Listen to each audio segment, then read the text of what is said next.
आया है। एटीएस की जांच में यह खुलासा हुआ है कि विस्फोटक झारखंड से लाया गया था। इस बड़े खुलासे के बाद भागलपुर पुलिस की एसआईटी झारखंड जाकर मामले की जांच करेगी। इसी बीच ये भी खबर मिल रही है कि पुलिस मोहम्मद आजाद की ससुराल पहुंच चुकी है और मामले की जांच फिलहाल की जा रही है। आपको बताते चले कि छापेमारी के दौरान मोहम्मद आजाद के परिजनों के घर से एसआईटी ने बारूद बरामद किया था।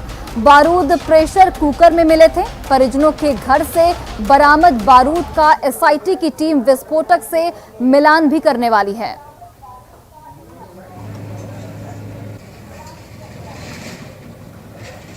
तो देखिए, इस पूरे मामले की जांच है वो झारखंड तक पहुंच गई है। झारखंड से विस्फोटक लाया गया था, ये जानकारी इस वक्त निकलकर सामने आ रही है और एसआईटी की टीम झारखंड जाकर इस पूरे मामले की जांच करेगी। मोहम्मद आजाद का फिलहाल कोई सुराग नहीं है। फिलहाल पुलिस उसकी तलाश में जुटी हुई है क्योंकि वो एक अहम सस्पेक्ट इस पूरे मामले में माना जा रहा है। तो ये बड़ा अपडेट बता रहे हैं भागलपुर धमाका मामले में।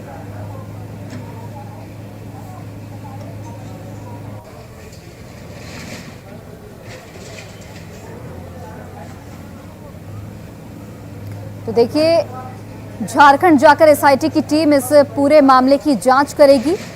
चूंकि ये बात निकलकर सामने आ रही है और ये जानकारी मिली है कि जो विस्फोटक मंगाए गए थे वो झारखंड से मंगाए गए थे। अब एसआईटी की टीम झारखंड जाएगी और उसके बाद किन किन लोगों की और इसमें संलिप्तता है, किन किन की और गिरफ्तारियां हो सकती हैं, एसआईटी की जांच के बाद पता चलेगा।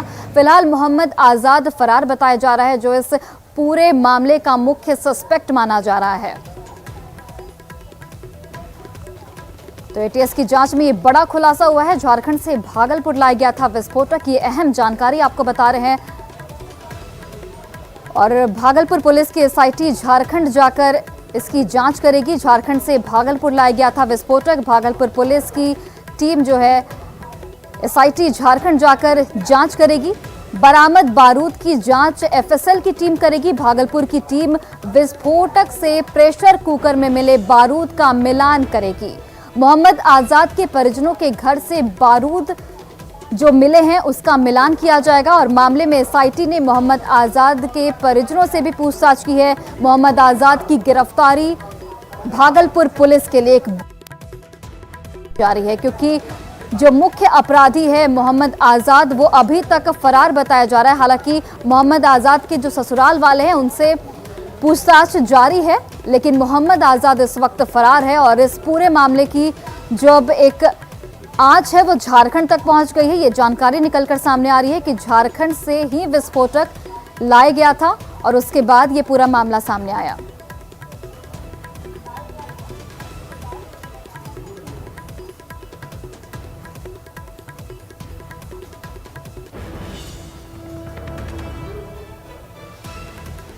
और देखिए, इस पूरे मामले को लेकर पटना से हमारे सहयोगी अमित कुमार हमारे साथ लाइव जुड़ चुके हैं और उन्हीं के साथ मुजफ्फरपुर से विकास कुमार भी हमारे साथ लाइव जुड़े हुए हैं। सबसे पहले विकास, मैं आपके पास आना चाहूंगी। फिलहाल अगर हम बात करें तो क्या कुछ ताजा अपडेट है इस पूरे मामले को लेकर, चूंकि इस पूरे मामले की जांच है वो झारखंड तक पहुंच गई है?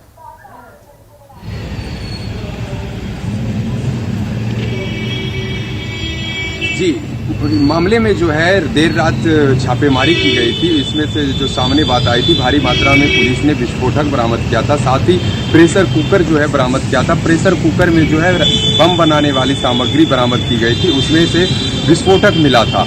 हालांकि इस पूरे मामले को लेकर जो है सूत्रों की अगर माने तो जो है इस धमाके का जो तार है वो झारखंड के साहेबगंज से जुड़ा है। वहां से जो है विस्फोटक लाया गया था। बारूद जो है झारखंड के साहेबगंज से लाया गया था। हालांकि इस पूरे मामले की जो है जांच जो है वो अब एटीएस कर रही है। एटीएस जो है इस पूरे मामले को लेकर अपनी सक्रियता बनाई हुई है और खासकर देखा जाए जो बारूद था उस बारूद को लेकर स्थानीय लोग भी बता रहे कि माने तो स्थानीय लोग भी इस चीज़ की जानकारी दे रहे हैं कि झारखंड के साहेबगंज से, क्योंकि सीमावर्ती इलाका है, भागलपुर जिले का जो सीमावर्ती इलाका है वो झारखंड है और वहां से जो है झारखंड के साहेबगंज से जो है बारूद लाया गया था भागलपुर। मोहम्मद आजाद के जो यहाँ पर घर था जहाँ पर धमाका हुआ है, यहाँ पर धमाके का में जो जगह पर जो बारूद बरामद की गई है एटीएस की टीम उस बारूद का मिलान जो है झारखंड से जहाँ से बारूद लाया गया था इसकी जांच में अब जुटी हुई है। विकास, ये भी जानना चाहेंगे आपसे कि ये जो पूरा मामला है जो झारखंड तक इसकी आज पहुंची है, और किन किन लोगों की यहाँ पर गिरफ्तारियां हो सकती है, चूंकि एसआईटी की टीम झारखंड जाने वाली है। कब तक एसआईटी की टीम झारखंड जाएगी और उस टीम में कौन कौन से लोग शामिल हैं?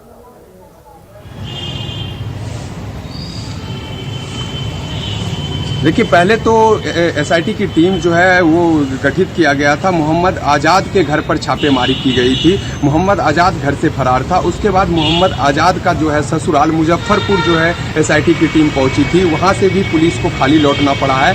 अब जो है इसमें दो लोग जो हैं मुख्य रूप से बचे हुए हैं धमाके में। एक महेंद्र मंडल का पुत्र नवीन मंडल जो कि भागलपुर के मायागंज अस्पताल में इलाजरत है, और वही मोहम्मद आज़ाद जो कि फरार है। ये दोनों लोग जो है इस पूरे धमाके के लिए बहुत पर्दा उठाने के लिए इन लोगों की जो है पुलिस इससे पूछताछ करेगी। बहरहाल जो नवीन मंडल है जो कि मायागंज अस्पताल में जिसका इलाज चल रहा है, पुलिस उससे पूछताछ कर रही है। और मोहम्मद आज़ाद इसकी गिरफ्तारी जो है बहुत ही महत्वपूर्ण है। पुलिस के अभी तक हाथ खाली हैं। बहरहाल जो है नवीन मंडल से जो है पुलिस पूछताछ कर रही है, और साथ ही कई आसपास के कई इलाकों में जो है इस चीज़ को लेकर छापेमारी की जा रही है। बारूद को लेकर जो है खरीद बिक्री कहां से होती थी, कहां से बारूद लाया जा रहा था, इसको लेकर भागलपुर पुलिस प्रशासन की टीम जो है वो जांच और छापेमारी में जुटी हुई है। चलिए विकास, आप बने रहिए हमारे साथ पटना से हमारे सहयोगी अमित भी बने हुए हैं। अमित, देखिए, मोहम्मद आज़ाद इसमें एक मुख्य सस्पेक्ट के तौर पर जिसका नाम सामने आ रहा है वो मोहम्मद आज़ाद का है। उसकी गिरफ्तारी के लिए पुलिस क्या कुछ कार्रवाई कर रही है, और ये भी बताइए कि मोहम्मद आज़ाद की जो ससुराल वाले से पूछताछ की जा रही है उसमें क्या कुछ जानकारी इस वक्त निकलकर सामने आई है? देखिए, मोहम्मद आज़ाद का जो ससुराल है वो मुजफ्फरपुर है, और मुजफ्फरपुर एसआईटी की टीम जो है कल देर रात पहुंची थी, परिजनों से पूछताछ की है। हालांकि परिजनों की तरफ से कोई ऐसी जानकारी पुलिस को साझा नहीं की गई है जिससे मोहम्मद आज़ाद की गिरफ्तारी जो है वो जल्द हो सके। तो फिलहाल एसआईटी के सामने जो बड़ी चुनौती है जिसकी बात हम लगातार चर्चा कर रहे हैं कि मोहम्मद आज़ाद की गिरफ्तारी भागलपुर एसआईटी का सबसे अहम काम है और सबसे बड़ी चुनौती के तौर पे अभी भी बनी हुई है।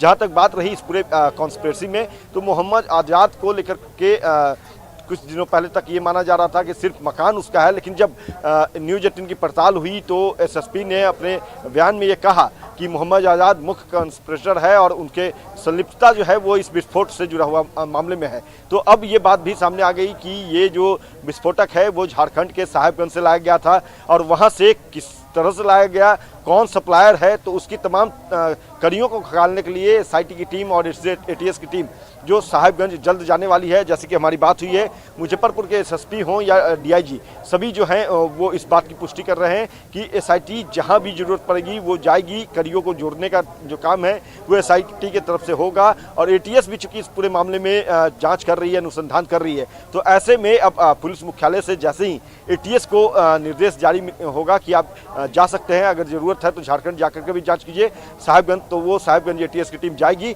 और पूरी पड़ताल करेगी। फिलहाल आज़ाद कहाँ है इसका अता पता ना तो मुजफ्फरपुर पुलिस की एसआईटी को है और ना ही एटीएस को है, और इसी कड़ी को खंगालने के लिए मोहम्मद आज़ाद तक पहुंचने के लिए एसआईटी की टीम जो है वो मुजफ्फरपुर पहुंची, मोहम्मद आज़ाद के ससुराल पहुंची और वहां जाकर के उनके परिजनों से पूछताछ की है। लेकिन पूछताछ के दौरान कोई अहम जानकारी मोहम्मद आज़ाद से जुड़ी हुई वो एसआईटी के हाथ अब तक नहीं आई है। जी चलिए अमित, फिलहाल के लिए आपका बहुत बहुत धन्यवाद, और आप इस पूरी खबर पर नज़र बनाए रखिए। हम आपके पास फिर से अपडेट के लिए वापस लौटेंगे। और विकास, आपका भी बहुत बहुत धन्यवाद। तो आपको बताते चले कि ये बड़ा अपडेट सामने आया है भागलपुर विस्फोट मामले पर कि इसके जो विस्फोटक जहां से मंगाए गए थे, झारखंड के साहिबगंज का यहाँ पर सामने आ रहा है कि झारखंड के साहिबगंज से विस्फोटक मंगाए गए थे, और फिलहाल एसआईटी की टीम जो है वो झारखंड जाने वाली है, और उसके बाद इस पूरे मामले की नए सिरे से जाँच की जाएगी। चलिए बढ़ते हैं आगे। भागलपुर विस्फोट का टेरर एंगल भी अब सामने आ रहा है। भागलपुर एटीएस की जांच में ये बड़ा खुलासा हुआ है कि झारखंड से जो विस्फोटक थे वो भागलपुर लाया गया था। भागलपुर पुलिस की एसआईटी की जो टीम है वो झारखंड जाकर इस पूरे मामले की जांच करेगी। बरामद बारूद की जांच एफएसएल की टीम करेगी। वहीं देखिए, भागलपुर की टीम विस्फोटक से प्रेशर कुकर में मिले बारूद का मिलान भी करेगी। मोहम्मद आज़ाद के परिजनों के घर से बारूद जो मिले हैं उसका मिलान किया जाएगा।